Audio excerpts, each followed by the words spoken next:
Session, we're doing an overview of frailty and management with Dr. Chris Boland. Now, my name is Sydney and I'm from the PHN education team. Before we begin, I'd like to acknowledge the traditional custodians of the land that we live and work on. For myself on the Central Coast, that is Darkinjin country, and I'd also like to pay respect to all elders past, present, and emerging. Now, a few things to let you know about the session. We are recording it and it will be available for you to view in our education library, along with a copy of the PowerPoint PDF slides. As attendees, please feel free to use your camera, microphone. We have the chat going as well, so if you have any questions or comments throughout, please put them in. And then at the end of the session, we will send you a link to our Slido evaluation. Please, your feedback is so important to us as it enables us to put on future education. Now I will hand over to Dr. Chris Boland. Thank you very much, Sydney. Thanks for having me. I'm in Ghana land this morning, and welcome to everyone.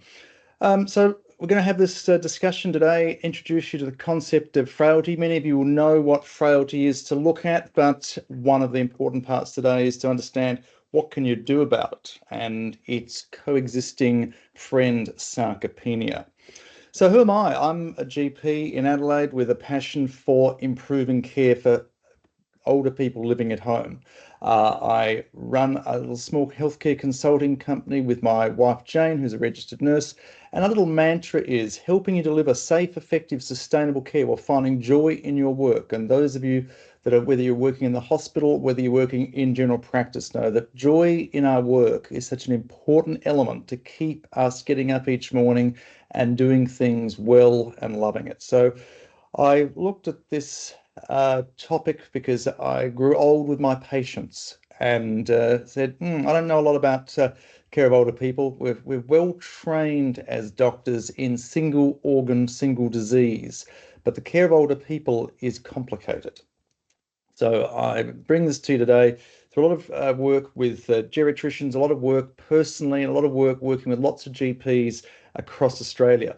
Our company has been commissioned by many primary health networks across Australia to work with general practice to help them with implementing frailty screening programs.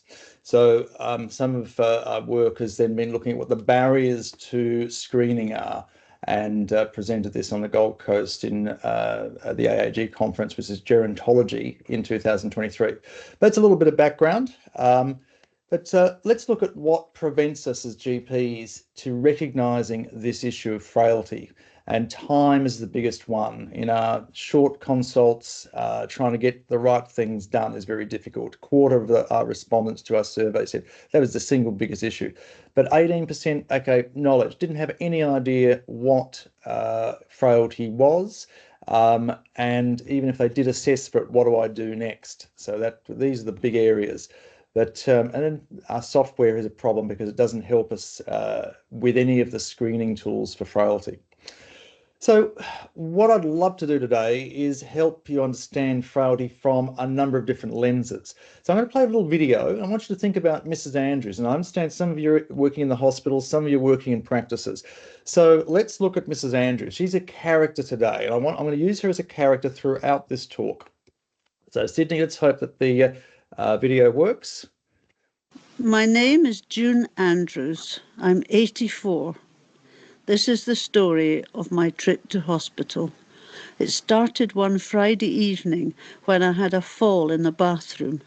My husband called the out-of-hours doctor, who told us to call 999. Arthur couldn't help me get back up on my feet. I had a nasty bruise over my right hip. I wasn't keen on coming into hospital, but they persuaded me. I was on call when Mrs. Andrews was brought in, and I arranged a hip X-ray. There was no fracture, but some blood and urine tests showed that she was a little dehydrated and had a possible water infection. Mrs. Andrews was moved on to the acute medical unit. She was getting close to breaching the 4-hour target. It was also getting late, and the AMU was a safer place to assess her and get her back on her feet. We put up a drip and gave her some antibiotic tablets for the urine infection. On Saturday morning, she was seen by the on-call medical consultant. Before we could look at her mobility, the patient flow team insisted we move her to the first available medical bed. She was not reviewed again medically till Monday. There is no routine physiotherapy or occupational therapy over weekends, so we couldn't refer her to the home rehabilitation team before then. By Monday, June had been on either a trolley or in a bed with the cot sides up for 3 nights because she was deemed to be at high risk of falls and the nurses had inserted a urinary catheter. She was seen that Monday morning by the physiotherapist who got her out of bed with the aid of a Zimmer frame. My home ward is in the elderly care unit. We do our best to provide a regular liaison service to other wards, although we wish the doctors there had more knowledge about managing older patients. The ward doctors and occupational therapists made a plan to get some more information about June's usual abilities and past medical history. I'm June's husband. On Monday, I was able to get back into the hospital to see her on the ward. I told the ward doctors and nurses that June had been getting more unsteady recently, had suffered another fall, and that her memory isn't what it used to be. The review team discovered that her blood pressure was dropping very low when she stood up, postural hypertension. It often leads to falls and faints in older people. We stopped a couple of her cardiac medications to try and solve this problem. By Wednesday, she was able to stand with assistance. The physios came to see her and a plan was made to refer her for ongoing rehabilitation in the local community hospital before going home. But not for the first time. There were no community beds, and by the 10th day of June's admission, the cardiology ward desperately needed beds for acute cardiac patients, and she was moved to a winter escalation ward. After all those moves, Mrs. Andrews had become confused and agitated. She had another fall, sprained her wrist, and now she required 2 nurses to transfer her from bed. June spent increasing time in bed with the cot sides up. By day 12 of her admission, the community hospital phoned back saying that she had no rehab potential and should have a care package instead. She was referred to social services with a target discharge date for Friday, but the package couldn't be put in place till the following Tuesday. She went home with a 3 times a day care package, but with no clear diagnosis for her progressive memory impairment and falls. 7 weeks after her discharge from hospital, June had fallen twice more. Her memory was worsening and Arthur was becoming stressed, concerned and exhausted. June ended up being admitted for respite to a local care home. Mrs. Andrews never got back to her own home after her respite. We should have more care and support for older people like her outside hospital, and those services need to respond much earlier to people's needs. But the way we treated her in hospital and our difficulty getting her back on her feet and home again didn't help. With so many frail older people coming into hospital, we have to get this stuff right for everyone. Right. Well, Mrs. Andrews is someone who we all love and know in our practices. And I think there's many features of Mrs. Andrews as an older person that we need to bust some myths with. Normally, frailty is something we consider thin, stooped over people. Mrs. Andrews clearly is a bigger woman, and frailty in her is something that a lot of people are not recognizing until too late. And it relates to their what's called sarcopenic obesity, lack of muscle mass, but surrounded by lots of adipose. Mrs. Andrews, I want you to think about this with this slide. This is one of the really key takeaways for today. I want you to think about Mrs. Andrews at that yellow point there. She's had a minor illness, a UTI. But just to put into context, the red dotted line is the line of dependence and independence. So above that line, Mrs. Andrews is independent. Below it, she requires extra help and she's in hospital. So I want you to all think about older people that you know. And essentially, if we take Mrs. Andrews' story back 5 years, she's wasn't as steady on her feet as she used to be, but often nothing gets done about it. And then in this slide it says dad's slowing down, but sometimes what will happen is, as a GP, someone will say, well, look, my mum's slowing down, what can you do, doc? And often nothing gets done because we don't know what to do. You know, geriatricians have looked after older people for many years. But for GPs, we've had lots of older people, been growing old with them, but our ability to recognise many of the geriatric syndromes early on has not really been part of our curriculum. It hasn't been as strong as it could be. So this little red line is our trajectory of aging. It is downhill, yes, the decline is there. But I want you to look at this point, the apex point of the slide, where Mrs. Andrews gets the minor illness and her level of independence drops like a stone. This is something that is unusual. That is something that's a feature of people that are living with frailty. And not every older person does this sudden drop in dependence occur. Now, as Mrs. Andrews was in hospital, her level of function improved somewhat, and here she is just out of hospital. Now, she was in hospital close on 2 weeks. And what happens in hospital is that she deconditions. Acute hospitals are not there to rehabilitate and recondition people. So every week an older person stays in hospital, they lose 10% of their strength. So certainly you can see that there are four waiting to happen is what tends to happen for many older people that are discharged after a 1 or 2 week admission.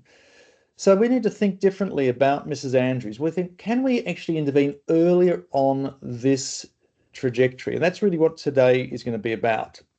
So I want to bring to you the concept of a person living with frailty, thinking about it much earlier than Mrs. Andrews' situation. I'm going to get you to think about an evidence-based screening tool to recognise people who are living with or at risk of frailty, and some of the treatment options for frailty, which you can help quite rapidly. Our overview is going to be why even bother having a session like this? We're going to talk about frailty and what it is, how to recognise it, a little bit about sarcopenia screening, and some referral options. But let's look at the demographics of your region. You're all living in the Central Coast area. So I've looked at some data, and I was saying to Sydney earlier, I did some work with the Hunter PHN along England, New England and Central Coast area a couple of years ago. So there are 17% of Australians are over 65, and this has been a roughly 30% increase. And the Hunter area is older, 7.5. Central Coast, you're even older. 25% of your region is over 65, and it's increasing. The other reasons why we need to be here to think about this issue of chronic disease and multi-morbidity. As many of you will know, that at least 50% of people over 65 have at least one chronic condition, and on average 2. Half of all the people over 75 is polypharmacy, which is considered to be 5 or more medications per day. Chronic kidney disease is one of the fastest growing chronic conditions in the world, and 40% of people over 75 will have a reduction in their kidney function as measured by an eGFR less than 60 mils a minute. And this is really important when we have this perfect storm of polypharmacy and reduced kidney function, and often this is not being recognised. It's a patient safety issue where the combinations will either impact the kidney disease or impact how the steady state of their medications are. So lots more chance for side effects to occur, and it slows people down. There are a lot of multiple prescribers in our healthcare system, often with this single disease or single organ focus and no interest in the other medications. Deprescribing needs to be a GP's favourite hobby now. I was working with a clinical pharmacologist last night from the University of Adelaide, and working through deprescribing for GPs. So a really important topic we need, not for today, but another one. But this really, really important area. We're trained as doctors about disease, but we actually need to help people improve function, because recognizing now in multi-morbidity, improving function improves the whole person. The other reason we need to be here is this challenge. So Ruth Hubbard, who's a geriatrician and researcher from University of Queensland, that I did some work with here in Adelaide a few years back, has got this little quote. So frailty is the most significant challenge to aging well in this country. 20% of people will become frail as they age. And that's a really important number to think about, 20%. So what does it really mean for your practice? So I've got some data here from 16 practices I'm currently working with. And they basically pretty well mirror practices all around Australia, where I've got the active population over 65. But what I want you to look at is this percentage of active. And you can see here that general practices around Australia are very varied in their makeup of their age groups. So you can see that the practices here, look, some of them 37%, 36% of their practice is over 65, some as low as 14 and 15%. What does it mean? And I've got them all to look at their appointments for people over 65. Roughly, you add another 50% to their workday and their working week. So you can see that, practice I, 28% active population over 68, but 50% of all their appointments are taken up by people over 65. And this is a really important thing to look at when it comes to why can't people get in to see their GP? Because we have so many older people with multi-morbidity in our practices. The really important part comes back to, right, if 20% of their people over 65 are living with frailty, what the numbers look like. And there's some pretty big numbers there. So practice N, 1,100 people are living with frailty. Now, this practice didn't know much about frailty until 6 weeks ago. So we're working through their practice to help them identify who those people are and what they can do. But anyway, I'd like you all to think about that for the practices you work in. What is the impact? We have longer appointments. Many of these people have long shopping lists when they come in to see us. They take longer in our practices, not just in the appointment, but walking down the corridor. They're slower. These are some of the features of frailty, walking slowly. They often have extra layers of clothing, even in hot weather. So the classic, 2 jumpers and a coat when it's a 30-degree day, that's a eyeball factor. Don't go, oh, this person's crazy. This person's living with frailty. This person cannot regulate their thermodynamic inner self. So this person is living with frailty. These are the things to recognize. It takes longer to examine them because you've got to take their clothes off.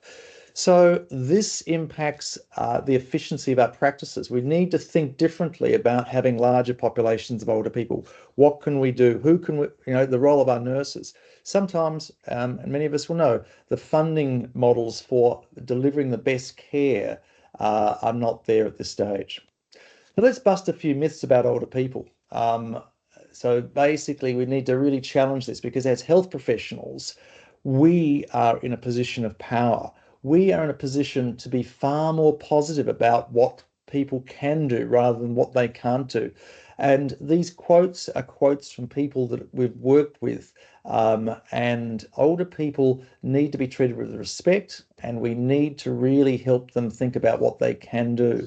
On the right-hand side there, you'll see a little picture there up on the Gold Coast. They've got a big cinema release called I'm Not Frail. It's a little accompaniment in the shorts before movies, helping older people feel more positive and what they can be doing.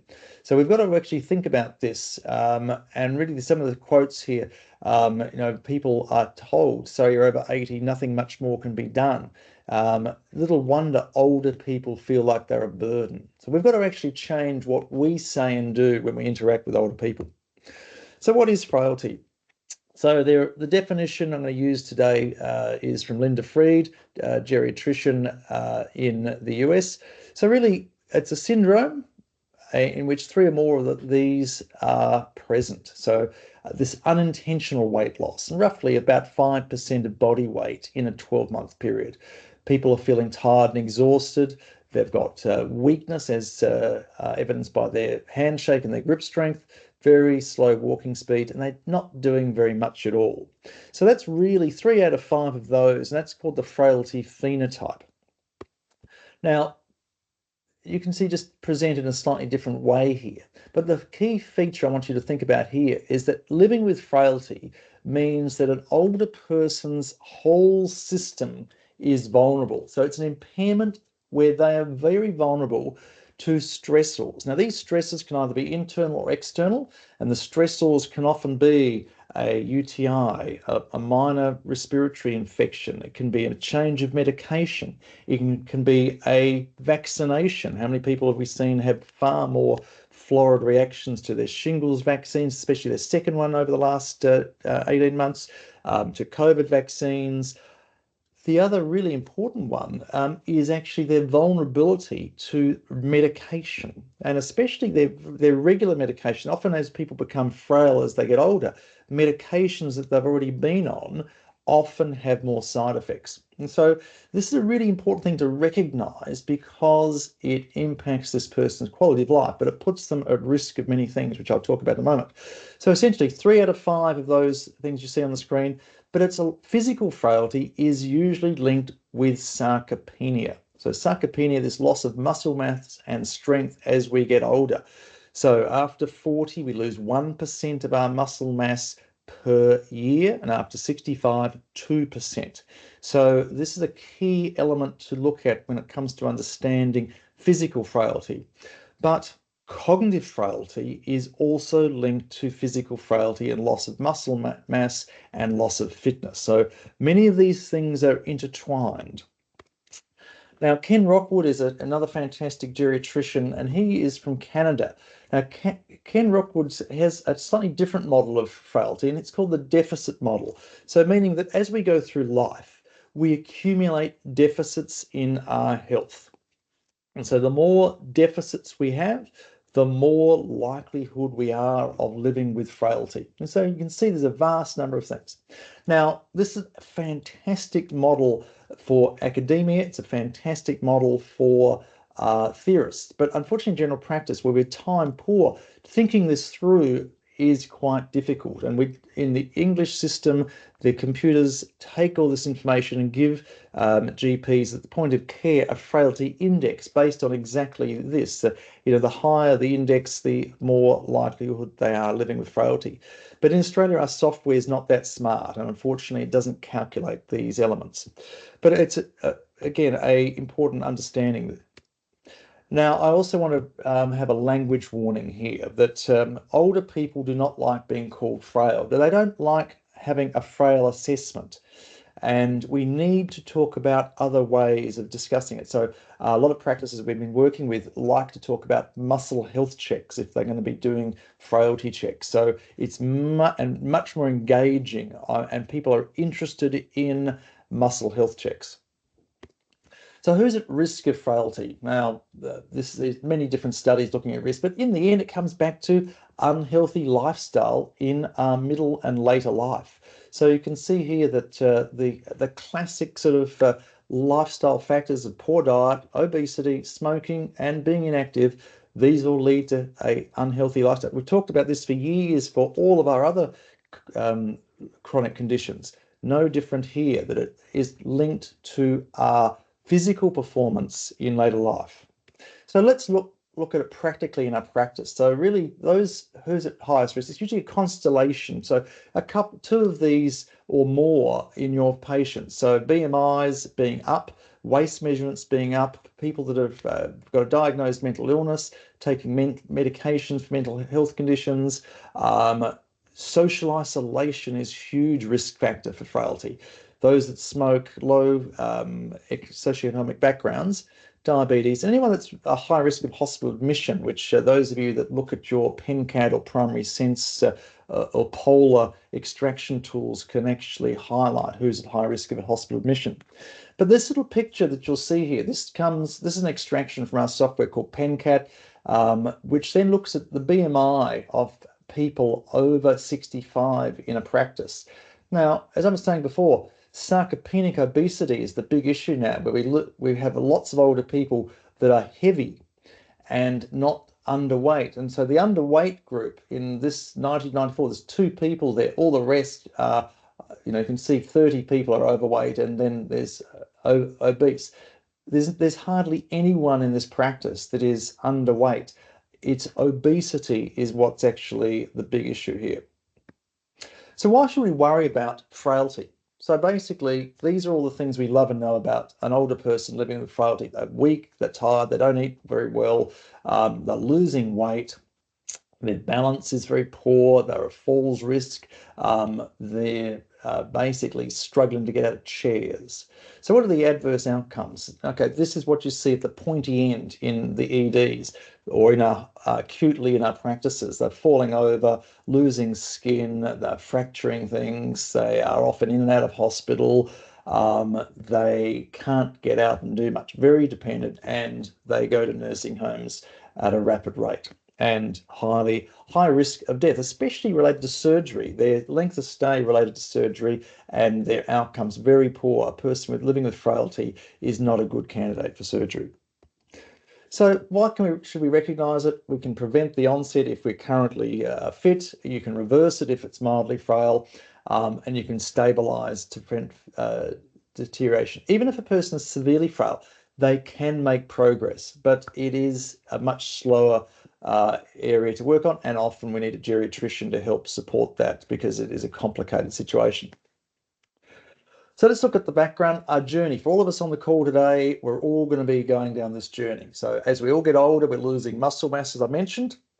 It's a very complicated picture. It's going to help us understand what we do about it. And if you've got a chronic condition plus aging, we're going to lose more muscle mass. So this loss of muscle mass is the key to understand. The first thing that happens is we drop in VO2 max. Now, many of you may know this, but VO2 max is a really good indicator of our cardiorespiratory fitness. So as we lose skeletal muscle, our fitness level drops. Okay, so what happens is our VO2 max drops, our walking speed actually starts slowing down. It basically, if you just think about it this way, as your heart and lung fitness reduces, then your speed, your ability to do things actually drops. So if our walking speed drops and we've got a little bit of, OA, hip and knee, we tend to slow down a bit. Our activity levels tend to start dropping. And look, the easiest way to think about this is that if you tend to walk down to the shop to go and buy your food, or many older people may still walk to the shop to get a paper, but if it's harder to walk down to the shop, then what they're going to do is they'll get in the car. And so they then reduce their activity even more. Their energy expenditure is linked to their activity. As your energy expenditure drops, we then start actually getting less hungry, and we start having this chronic undernutrition. So as you do less, you eat less. When you choose to eat, you tend to be eating less protein-rich food. And protein-rich food is where our micronutrients are. So we then become more deficient in many of the micronutrients. So then there's this negative energy balance, catabolism occurs. Our body says, hey, we need a bit of protein. So let's start breaking our muscles down to get those amino acids out. So then this little cycle starts. Our strength and power reduces, our walking speed gets slower, metabolic rate gets slower, the anorexia of aging sets in. We're on multiple medications, so we're not eating very well anyway because we don't like the taste, we don't have much saliva. It's a bit of a sad story for all of us as we get older. But anyway, that's a really key slide to think through. So let's get on to identifying frailty. Now, the Silver Book from the College GPs has talked about frailty for many years. It's been really focused on residential aged care, but we really need to bring the Silver Book out and say, actually, we need to use this for people living in the community now. So there's lots of information about frailty there. It's been on the RACG curriculum since 2023, where a health assessment that we do for older people we need to define frailty and be familiar with its assessment tools. But many people haven't seen this. The 10th edition of the Red Book clearly now talks for the first time that all people over 65 who have risk factors, and that's basically a chronic condition, should be screened for frailty on an annual basis, and everyone over 75 should be screened at least annually. So how do we identify it? Many older people, you can see pictures there. There are thin ones, big ones, sitting ones, and there are javelin throwing and marathons. They're all older people, but we need to think, right, who is living with frailty? Who's living with frailty at an early age so we can do something about it, compared to those people that maybe are at the very, very late stage, like the lady in the wheelchair. There may not be a huge amount we can do to build her resilience, but we need to identify it. And so there are many, many different screening tools. So I'm going to just bring one to you today, but if you go and do your research, there are many out there. We really need a screening tool in general practice that is quick. We can use it for ourselves. The patient can use it. The nurse can use it. It could be used in a waiting room, online. It needs to be validated, and the ability to act on it must be there as well. And the tool can help describe what's next. So these are things we need to look at as a screening tool. Now, here's one that I use, and we've looked at across Australia as being well suited to Australian conditions. This comes from John Morley. He's a geriatrician in St. Louis, and it was really quite simple. It's FRAIL, and the F is, over the last 4 weeks, have you been feeling tired out of fatigue most of the time? Yes or no? Resistance is for resistance of your body weight against gravity. Do you have difficulty walking a flight of stairs? Yes or no? And the important thing is, it's not can you or can't you, it's do you have difficulty? And the difficulty, yes, I've got to hold on, I've got to take it very carefully, I'm much slower. I have difficulty getting my body weight up a flight of stairs. A is for ambulation or aerobic capacity. Do you have difficulty walking around the block? Again, it's not can you or can't you, it's do you have difficulty? I can walk around the block, but I have, a lot of stops, and I've got to, sit down at every bench. So a block is roughly 300 to 400 meters. Illnesses, do you have 5 or more chronic conditions? Is there an unintentional weight loss of 5% or more over the past 12 months? And so if this person is 1 or 2 on the scale, they are pre-frail, and 3 or more indicates they are frail. So all people that are either frail or pre-frail will benefit from increases in physical activity. So that's twice a week resistance exercise program at least, and aerobic types activity. Reviewing their medication, because polypharmacy is a huge issue here in slowing people down. We need to address their fatigue. 50% of people in this group that are going to be feeling fatigued will have some sort of psychosocial issue, grief, loss, depression. They may have side effects from their medication. It may be frailty itself. The loss of muscle mass has an impact on how we feel, or there might be the other 50% are often an undiagnosed or poorly managed medical condition that needs sorting out. All people in this situation can benefit from being on increased protein. We need 1.5 grams of protein per kilogram for a person living with frailty, and all people need to be on vitamin D that are scoring 3 or more. Vitamin D helps with muscle strength as well, not just their bone health. Okay, so looking at the time, we need to think through what we could be doing about frailty as well. Currently, older people living with frailty are presenting late and in crisis, as Mrs. Andrews has.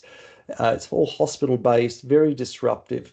But what we've got to think about, change our thinking. We need to think about frailty as a long-term condition. So just like diabetes, we are now very good at looking at pre-diabetes and early diabetes, because as clinicians, we know the evidence is so strong on pick it up early, and you can change the course of this illness. You can actually reduce the impact of complications of diabetes.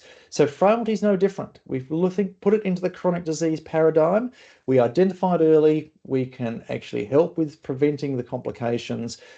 Every person that's identified can have a self-management plan. We educate them on the benefits of protein, exercise, looking after themselves. And it needs to happen in our practices, not in hospital. So it becomes very clear when 20% of our older people, Mrs. Andrews, living with frailty, this is big. We need to actually pick it up early in order to change the trajectory of aging. So let's think about sarcopenia. So essentially on screen, we've got a picture, and we find, Jane, my wife, and I produced these laminated sheets of this particular picture. And this is a cross-section of a thigh on a CT scan. And so we've got lots of muscle mass around that lovely femur there. When we're 25, but the 75-year-old healthy adult, it shrinks. This is really interesting. We call this our engagement tool. We show people these pictures. We talk about these are your muscles of independence that are shrinking. This is the muscle of independence that will get you on and off the toilet seat, in and out of the car, on and off your bed. So putting it into terms that people can think through actually helps engage them to understand about muscle health. We want healthier muscles. We've got to build that muscle. That's going to help you get on and off that toilet seat for the future. They get it. People engage with this. And this little quote from down, we don't stop exercising because we get old. We get old because we stop exercising, is really, really important. The link between our muscle health and our aging is huge. So we need, as doctors, to understand this. Why else does muscle health matter? This comes from one of my friends who's an exercise physiologist, a lot of work on looking at muscles and VO2 max. And I won't dwell on it, but essentially, as we get older on the x-axis here, our VO2 max does drop naturally, but for some people, it drops a lot more. And for frailty, where you can't get up a flight of stairs at 80, basically it's around about 20 or so mils a minute, where you need to be fitter. That if you've got it less than that, you're not going to get up a flight of stairs. Functional independence is linked here. So your fitness to stay at home is what we should be talking about. Your cardiorespiratory fitness, if it's down below 18 mils a minute, then we can't live at home because we won't have the capacity to get ourselves around, but it's linked to our frailty. Anyway, so let's just move on because it's an important thing to understand, but we don't have a lot of time to go into every detail. The benefits of maintaining muscle health are huge, balance, mobility, bone health, but really important, this muscles actually make plenty of hormones. They help us metabolize, and they are going to be our best friends in reducing vulnerability to other conditions. So how do we look at it? We need to measure our muscle health. And so walking speed, often it is now considered walking speed is the new vital sign for older people because outcomes for slow walking are far more predictable in an older person. It's very poor. If you walk slowly, it's far more of a predictor than a raised blood pressure in an older person. So walking speed is a predictor of the future. So in our practices, this is something we set up in our practice and many others we're now working with. We have a 4-meter walking test where we mark on the sideboard, the little skirting boards with some tape, 0, 1, 5, and 6.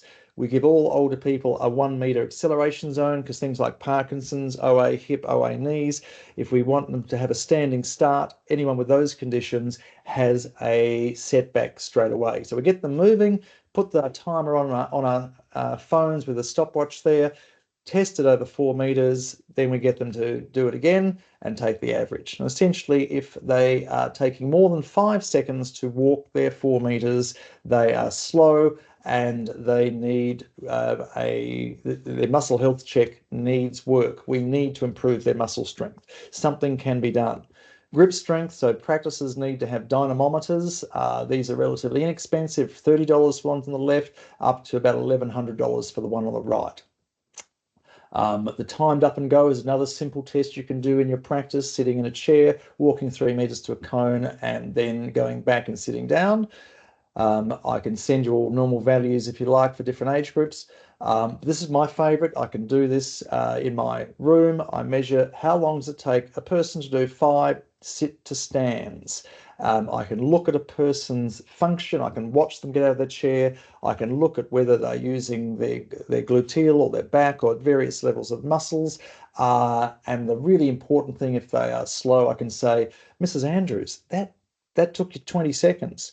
That looked really difficult. What impact is that having for you on a daily basis? It unlocks a lot of stories. So this is a really useful thing in general practice. It's quick, it's validated, and you can actually use it as a way of motivating people as well. If you want to use 30-second chair stands, that's fine, but a lot of older people struggle to do many in 30 seconds. Much better for a younger cohort.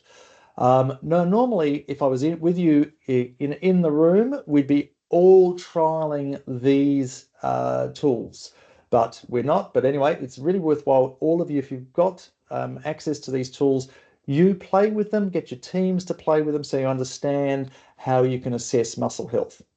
So what happens after a muscle health check? Okay, we make an exercise prescription. Very important is to write it all down. A prescription for exercise has huge impact. And so I have a sit to stand exercise pad that I've got, not quite the one you see there, but the idea is it's that picture, but I've got it's then on a little sheet where week 1, we're going to do 5 sit to stands morning and night. So we set the bar very low. And make it achievable. You can get out of that chair 5 times when you're at breakfast, 5 times at dinner time. Next week, 6 times morning and night. Week after, 7 times. Week after, 8. Build it up little bit by little bit. It doesn't take long. It's something every day. And as a start, it gives older people confidence that they can build muscle. As I said, we've got to bust the myths. It's never too late to build muscle. Something simple like that, people get belief. Oh, and then they're thinking, what else can I do next? We give them protein advice, and we also link it with a goal. It's so important to link this with a goal. People don't just do this because they want it. They don't do it just because the doctor told them to do it. You have so much more advantage if you link it to a goal. So when I look at someone sit to stand being slow, Mrs. Andrews, what is it that you're missing out on? I'd like to go back to dancing. That was her passion. So what do we need to do? Okay, well, let's build your leg strength. I'll show her the muscle picture. Go, this is what's happened to your legs. You've reduced your muscle strength. We can build it up still together. So let's start with this activity. Yes, I really want to get back to dancing because, my husband and I used to have a good time. Dancing is a great aerobic exercise for older people. So important to get people doing things they love. As we all know, people love the exercise that they love. Now, you've got to find that for people. Don't just say, this is what you've got to do. I'm off to the gym or I'm going to do park run. They're all good things, but not everyone's suited for that. Protein, all right, 1.5 grams per kilo of body weight means roughly a 75 kg person needs 100 grams of protein a day. 25 grams per meal as a minimum needs to be distributed across the day. I show pictures to people, and my nurses have got all these on one-page handouts. They go through their health assessments to help them increase their proteins. Now, conversely, this is what a lot of people don't understand, but each of these plates is 20 grams of protein. And that's pretty horrendous when you look at all those party pies. No older person's going to eat all those things. So I want you to think about this as we close up here. You can't turn back the clock, but you can wind it up. Get Mrs. Andrews back on her feet. My summary, we need to recognise muscle health plays a huge part in our health. Building muscle is possible after 65. We really need to get frailty screening happening for most 65-year-olds that have multi-morbidity, all 75-year-olds annually. Let's look at protein-rich meals across the day. Social interaction is huge because often that's the key to getting people out and about and doing things. So the concept of social prescribing, again, that's another whole session we can talk about, makes a big difference for older people. Focus on deprescribing, but also let's be goal-centered for older people. Now, this is something, an auto text for Frail that we've, if those of you that got best practice and medical director, that I can send this to Georgia or Frail, Sydney later, but it's just the FRAIL. You can put this in as an auto text so that you can just type that in and that will come up as a reminder for what you need to do. And we've enhanced it over the last 3 years. The other resources, the Hunter New England Central Coast PHN has a great section on healthy aging and frailty that I've helped contribute to. There are articles there. We've got these one-pages for you that then go through the FRAIL, but also on the right-hand side, it's also ideas. What could you do if you find a deficit in the F, the R, the A, the I, the L? And it's not absolutely exhaustive, but it gives you an idea. It helps you, your nurses, the whole team to understand frailty much better and what you can be doing. So let's all get out there. Let's aim to do it differently in our practices today and tomorrow and make a difference to Mrs. Andrews. So thank you.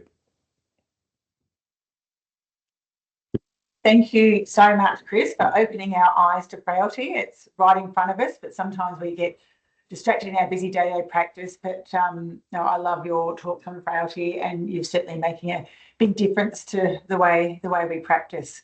I'll open the floor for any questions. So feel free to put your cameras on and unmute. But certainly since we've had sessions with Chris in the past, we've made changes to our practice with our health assessments.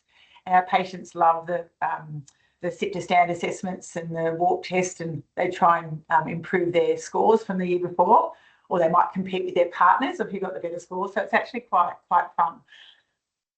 It's interesting, isn't it, Georgia, how the competitiveness, often it's untapped in our older patients. And I think that's what I love seeing. It brings something new out. Yes, no, definitely. And we've certainly been using, using our chronic disease management plans to refer patients to exercise physiologists. And we've got a local EP group that do group fitness classes, and the patients love it, not from the, obviously fitness and strength training point of view, but also from the social point of view. And they often have coffee afterwards with others that are in their training class. So it's great. Yeah, well, it's a practice I'm working with currently in Adelaide. They've actually had a spare room, which is bigger than most spare rooms that practices have. But they've set up their own little what they call the exercise lab, and they've got 2 classes a week with an exercise physiologist there. And a lot of the older people have to walk past this room on their way to the practice reception, and they're all looking at, well, what's going on there? Oh, how could I be involved with that? So it's actually really generated quite a buzz in this practice. That sounds great. Any questions? We've got Gordon's smiley face there. Any comments, Gordon? I've got a question, or not a question, but a comment. So when I looked at the questionnaire or the frailty part, or sort of the scale, I've got a couple of patients, and actually my mother in Germany falls into the same category of a slim person. And I think a few men will fall into that, but quite a few females. And I've got a patient who's just broken a hip and ended up in hospital for quite some time, and then a DVT, and luckily she ended up in a rehab ward. I saw her yesterday, and she, I think, would definitely fall into that category of being a really frail person. And obviously that's how, yes, she fell just by picking up a pot in her new home, slightly forgetful. But she doesn't fall into the category of having lost weight, because she is already quite slim. She doesn't fall into the category of being completely isolated. She still has got, not completely, sorry, socially isolated. She does have some social contacts, not as many as in the past because of her slight memory loss. But I would still call her quite frail because she doesn't do regular exercise. She walks fast just because she doesn't have arthritis. She doesn't have a lot of other medical conditions. But it's really difficult to then motivate her to still do extra things. And my mother would fall into the same category in Germany as well, except that she isolates herself socially. But to motivate those people to, eat better and to have more social interactions. But they're very elderly and very, look at them, but by themselves. But when you look at them, you think, oh my goodness, they are just sitting ducks for fractures and for falls and for even further problems. I don't know. Is there something? It's just that when you look at them, they're more obviously frail, but wouldn't necessarily fall into the scale. Yeah, no. Well, I think that, well, certainly, and there are going to be people that are resistant all the time. It was interesting working with some practices last night, talking about their experience of frail screening in the last 6 weeks. One of the practice nurses said, couldn't believe it. There was this person that came in on a walker, and he answered, I have no problems getting upstairs. I have no problems walking around the block. And it was really quite clear that he had to be aided to get out of the chair. And so there are people that just deny it absolutely. They're not going to take part in any engagement on this discussion at all, because there's nothing wrong with me. It's a bit like the knight in Monty Python that was sort of lost all the limbs. Oh, I'm okay. Come back, and So That's a flesh wound. There's going to be a very core group of highly resistant people that will not let go of their thinking about they're okay. I don't want any of that input from you do-gooders. But there are others that if you then challenge them to, that's where the sit to stand comes in, is, okay, let's have a look at your physical performance, because, frail scales, that so much of that is simply a subjective discussion where our objective measures, and that's what we lack in our general practice software. There are no objective measures. Our health assessments are simply tick box exercises. So we need to be using objective measures, because you can see things with your eyes and go, okay, I can see that this person is walking slowly. But as you said, your mother walks fast. So I guess it's about saying, well, what's her grip strength like? What's her sit to stand performance like? These sort of things, like, okay, and then just show them pictures. This is what's happening to you. Now, it's like the stages of change. I use, this, okay, we've got pre-contemplation, contemplate. How do we move people from pre-contemplation to contemplation? You need to give them some information, education, bit by bit by bit. It's drip feeding, getting them to think differently about what's happening. What were you like 2 years ago? What could you do 2 years ago? What do you think you'll be able to do in 2 years if the same trajectory? So I use this word trajectory and graph it for them and say, oh, where do you think you'll be? Getting them to think, okay. And part of them, okay, well, clearly their cognitive frailty then is often interlinked here. Their ability to have insight into what's really going on is impacted too. So, it's a difficult area, but you've highlighted definitely that there's resistance, but is it resistance because I don't want to get involved with people, or is there a cognitive issue which is underlying my resistance because I don't have any insight and judgment? So all of these things are really complicated. Yeah, thank you. Sorry, Chris. I was wondering as well too. Given our community-wise, we are actually going through a bit of a crisis at the moment where the cost of living is so high. A lot of our older people themselves find it really hard to afford buying protein-rich foods. Meats themselves are very expensive comparison. And also as well too, they may not always have the right dentition to allow them to actually really enjoy their meats or have tougher cuts of items in the community there.